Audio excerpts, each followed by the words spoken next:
artificially with the nervous system. Join us as we explore the ultimate 10 machines ever built.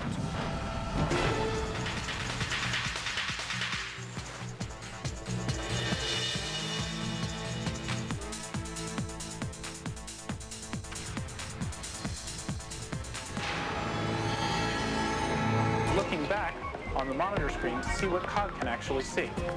On the far right, a machine is an assemblage of parts that transmit forces, motion, and energy to one another in a predetermined manner.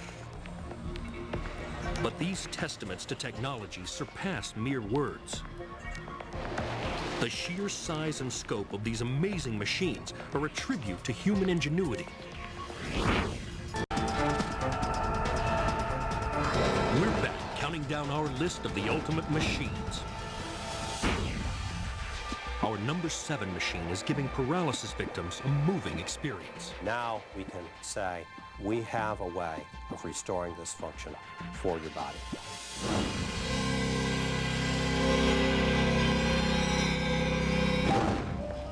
Every year in the United States, more than 10,000 men and women lose the use of their arms and legs as a result of spinal cord injury.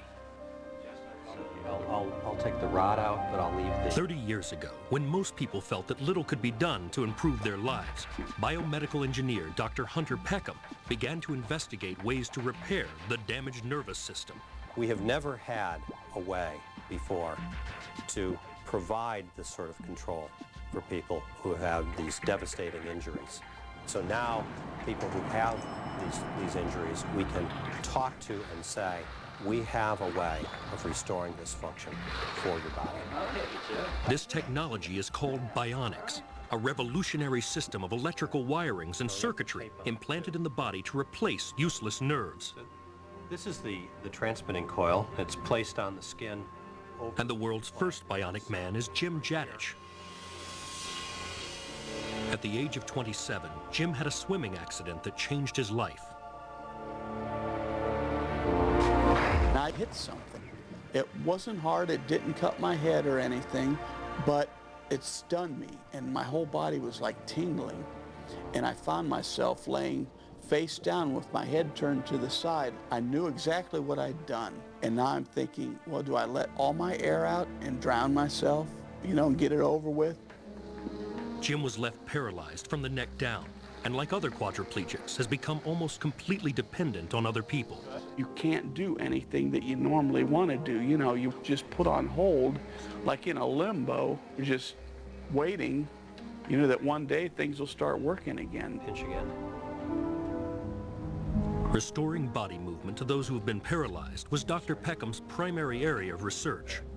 In the case of a spinal injury, even though you can think, hand move, because of that interruption, the impulses can't propagate, can't transfer past that injury, and so the person is unable to perform the movement. Using a technique he calls functional electronic stimulation, Dr. Peckham created Freehand, a device that allows quadriplegics to actually regain the use of their hands. This is an X-ray that shows Jim Jatich's arm, and we can see the leads coming down from the device, and each one of these small white objects is actually a metal electrode. I've tried out over 150 electrodes in my body of different lengths, you know, from the length of my arm all the way down to short ones.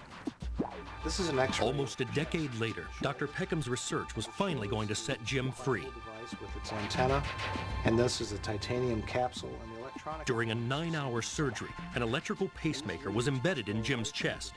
Wires that feed from it down his arm mimic the nervous system, stimulating the muscles which allow him to move. Say if I wanted to reach for an object on a shelf.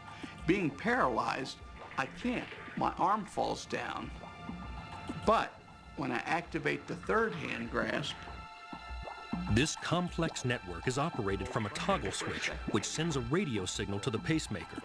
The pacemaker then pumps electrical impulses from an external device down to the arm muscles in his left hand, shocking them into action.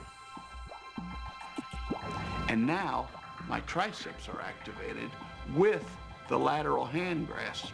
This enables me to reach without my arm falling down. The potential rewards are extensive, but so are the risks. Jim's body might reject the machinery, and there's the remote possibility of electrocution from the inside out.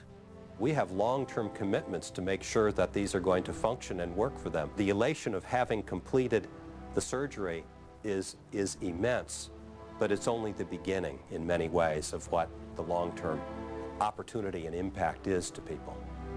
Today, the revolutionary surgery has been performed more than 170 times worldwide, but the future may still have much in store for this technology. Right now, we have an external device that talks to the implanted stimulator, but it will be possible to have these systems entirely within the body. We have begun some investigation of the possibility of actually using brain waves to control this device. For now, the external device is slowly beginning to open up possibilities for Jim once more. It changes your life.